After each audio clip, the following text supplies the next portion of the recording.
Hey gang, this is Mike with My Real Estate Dojo, and today's lesson is about using the sniper rifle method of marketing, and specifically talking about the foreclosure list.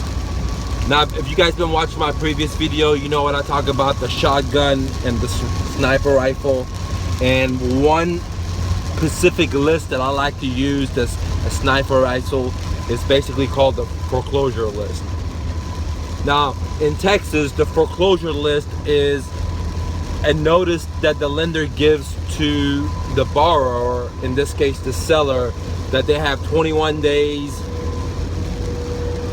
before the home is auctioned off to the public, because this seller or the borrower is delinquent or they're behind in payments, okay? So why should you, or why do I work the foreclosure list? Well, number one reason is that motivation. These sellers are in a situation where motivation is very high, and it could be a situation where it's financial motivation or emotional motivation, okay? Now I'll talk about that in a little bit. The second reason why I like foreclosure lists and working them, and I recommend you guys to do that, is that sometimes there's a lot of equity in the property. And that's what I'm gonna take some time and explain this, because some of you guys will say, well guys, if these people had equity, Mike, if this guy had equity, why would he be in the foreclosure list? Because you just told me earlier that foreclosure list is for people that are behind in payments. And that's a really good question. I'm glad you thought about that. That shows me you're thinking. Earlier, a few seconds ago, I talked about that people in the foreclosure list can be financially motivated or emotionally motivated. And I want to take out the time to explain the emotional motivated sellers. These are people that, for example, may have they have equity in a home. They might have 50 grand, 100 grand, 30 grand, whatever, equity in a home. But since they're going into divorce, both parties don't give a fuck, okay?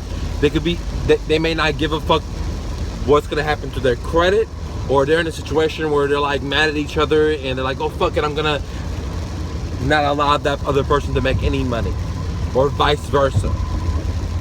Or it could be a situation where, for example, there was a death in the family, and the spouse that got it, let's say it's a woman, and she came and deal with all the stress that she's going through. She lost her love, and now she's not even thinking about making the payments and not even dealing with that. They're not even, their mind is somewhere else, okay? So they're not dealing with it. So the house has equity, but they don't give a fuck. You know, they're under so much grief, they're under so much stress that material things doesn't mean anything to them, okay? And so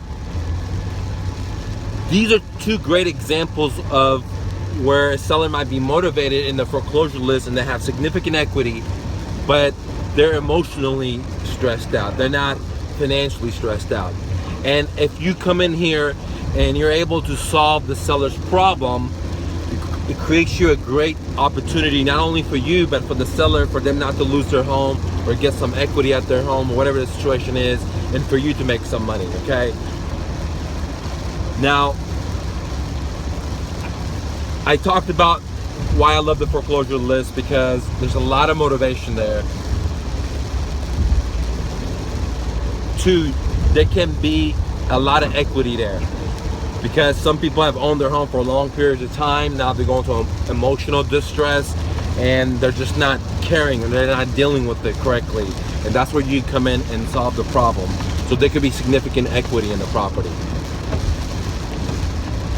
Now, who should work the foreclosure list? For example, if you are a fix and flipper, the foreclosure list is for you, because you can buy properties sometimes at a deep discount, and the sellers have high motivation.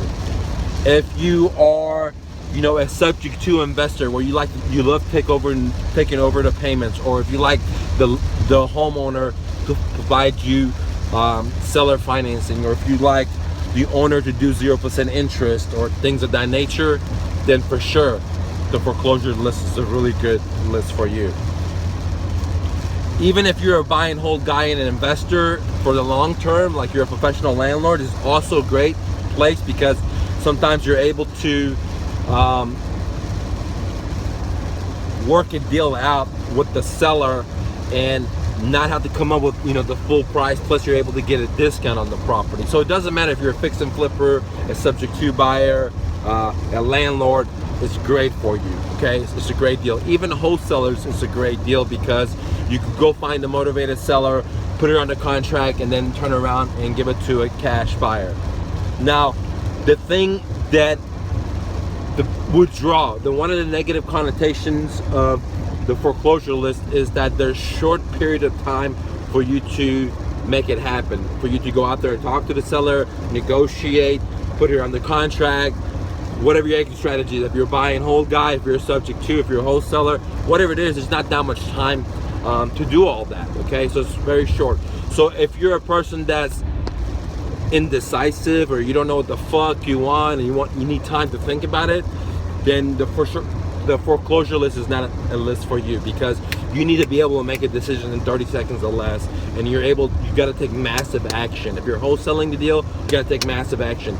If you're subject to it and you want to cure the arrears, or basically pay the amount in the arrears, and you step into the seller's shoes to make the payments, it has to be quick, because there's not that much time left, okay?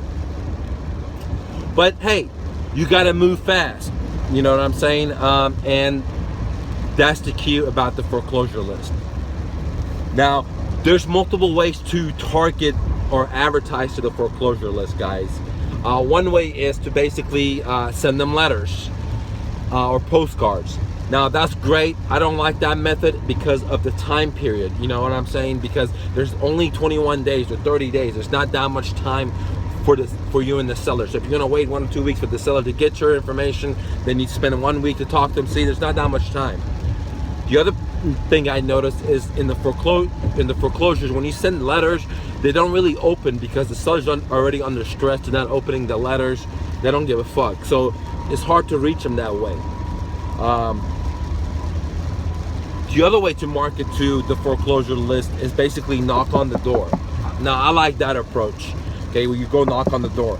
But the only problem with that is that it takes significant amount of time, okay? Because let's say in a day's worth, you know, every hour you're able to hit 1 or 2 sellers. So as you can see, you're not hitting that many sellers, and there's so many sellers that are going to foreclosure. So knocking on doors gets a good return on your investment, but the problem is it takes so much time and energy to go to every house, and there's a probability they're not going to be home, or they're going to be at work, probability that they're going to say no to you, probability they're not going to open the door for you. So when you consider all that, it takes significant amount of raw energy to turn something into a profit, okay? So door knocking is great, but your probability to run it there and score a goal is decreased, because there's not so much time and there's so much footwork. Now, what I like to do, and is what I like for you guys to do, is sit there and call the fucking sellers. So basically, you get the foreclosure list, you pay for a skip tracing service, you pull that information up. It takes a lot of time, and you do have to pay for every entry. But hey, you have the seller's information, and you start cold calling them. You start texting them, okay? And then when you get a motivated seller, then you set up an appointment to go knock on their door. And now I think that's the best way, because now in one day, you could hit up multiple counties. For example, in the Dallas-Fort Worth area, you could hit up Dallas County, you can hit up Tarrant County, you can hit up Collins County.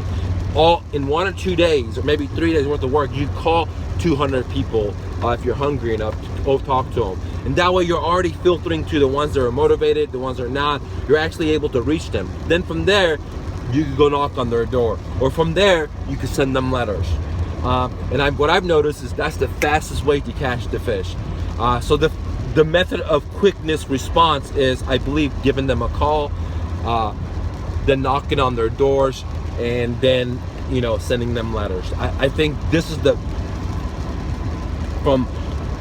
the way from most profitable, least amount of workload involved, least amount of time, gas, money, anything. Because getting on the phone is pretty much almost free or nothing for free, because you already had to pay for the phone, and you're sitting there calling them. You only have to buy the list, okay? Where door knocking, you got to buy the list, you got to put your time into it, you got to put the gas into it, okay? And sending them letters costs a lot of money, because you got the letter, the stamps, the flyers, the stuffing of the envelopes, etc. So the letter part is the most expensive.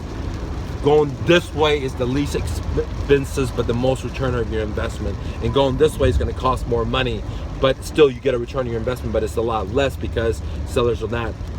This last one being letters. Sellers don't open their letters. Sometimes they have already moved out. There's not enough time, etc. Okay. Now, if you never heard about the foreclosure list, now you know, guys.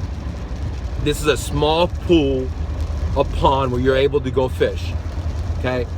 Even if for the guys that like to go at the auction and buy at the auction, I recommend still working the foreclosure list, because you can get motivated sellers, and if you just don't want to even do terms or owner financing, you don't believe in that shit, at least you get to talk to the sellers, you get to go inside of their home, and then you can buy it at the foreclosure auction. So it gives you a lot of good, a foot ahead than the other guys that buy only at the auction, because you're actually going there looking at the property. The guys at the auction haven't even fucking seen the inside of the property. So it definitely gives you an advantage if you're an auction investor, okay? But my recommendation is save your money. You're able to get 0% financing, non-recourse loans, takeover payments, all kinds of shit dealing with motivated sellers. Now guys, I talk about the foreclosure list. I love working the list. Now, how can you get the list?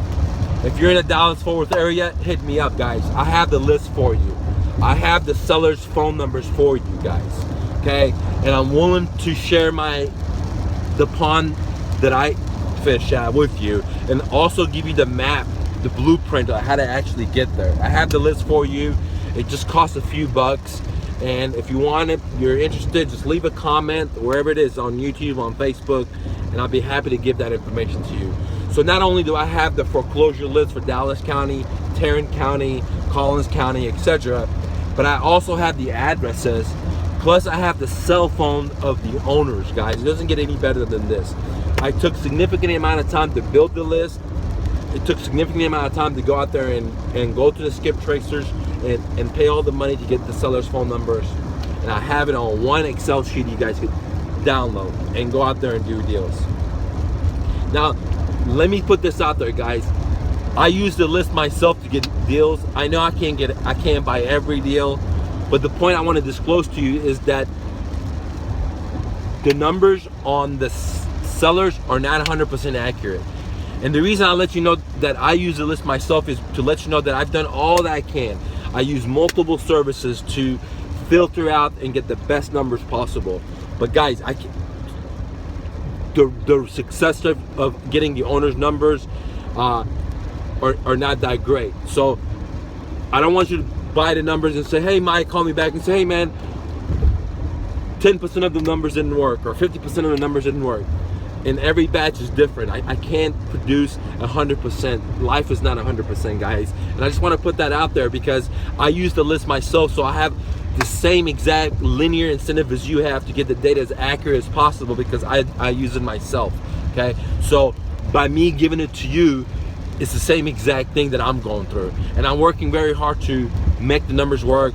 And I want to put it out there because I don't want to disappoint anybody. I get disappointed, my co-callers sometimes get disappointed because we do our very best to get more numbers that are more accurate, but sometimes we can't, and I want to put it out there. And I know a lot of data providers were not going to let you know that information, but you know, I want to be as transparent as possible to let you know the difficulties you got to go through to get a fucking deal. It's just not like that easy. So I've given you the pool, I've given you a roadmap how to get there, and I've told you that to get from here to there, there's gonna be ditches and trenches. Now, some of you guys listen to this and say, oh, it's not worth it. Other guys say, hey, I understand there's gonna be barriers. I understand that every phone number is not gonna be correct. I understand that some of these sellers now wanna sell it to me at a discount. I understand some of these sellers just wanna let it go for foreclosure. I understand that, you know, some of these deals will have equity and I'm not gonna be able to get it because I can't, because I can't build enough rapport, or they don't like me, or they don't like my color of my company. I understand all that bullshit, but I know there's gonna be gold in this pool, and I'm willing to do whatever the fuck is required to get there. If you have that mindset, then you want this list. If you have the mindset this shit ain't gonna work, there's a couple of wrong numbers, you're gonna get rejected, this ain't gonna work, then please don't work the list. It's not gonna work for you guys, okay? Don't go knock on these doors. It's not gonna work for you, because whatever you believe is what's gonna happen. I just want to let you know the truth that the list is gold. The numbers may not 100% work. There's a lot of deals on here. There's motivated sellers from high equity. There's to sellers with no equity. There's deals where you can do subject twos. There's deals you can do wholesaling. There's deals you can buy as landlording, and there's deals you can do as foreclosure. It's a great list. It's a great sniper rifle. You're able to zoom into people that really, really need to fucking sell. In my mind, it's a fucking go-getter. In my mind, this is a bingo. In my mind, there's not a better pool out there than the foreclosure list, guys. Now, there's some other lists that I love working, and I have other videos about them as well. I'll go ahead and let you know. You can work the probate. You can work foreclosure list like we talked about. You work the expires. You can work the divorces. You can work people with high equity. There's so many different lists out there, the FSBOs, okay? But out of all those, I have two favorites, and my two favorites are expired, and the other one is the foreclosure list, guys. Go out there and hustle and bustle. Fucking naysayer. This is 2016. Make your dreams come true. I believe in you. You have greatness in you. If you're watching me, go out there and take action. Don't watch Bob, Sally, and Julie and just get more confused, because the more you learn, the more confused you become if you don't take action. This is Michael with My Real Estate Dojo. If you like, please share, please like, please comment. See you later, gang.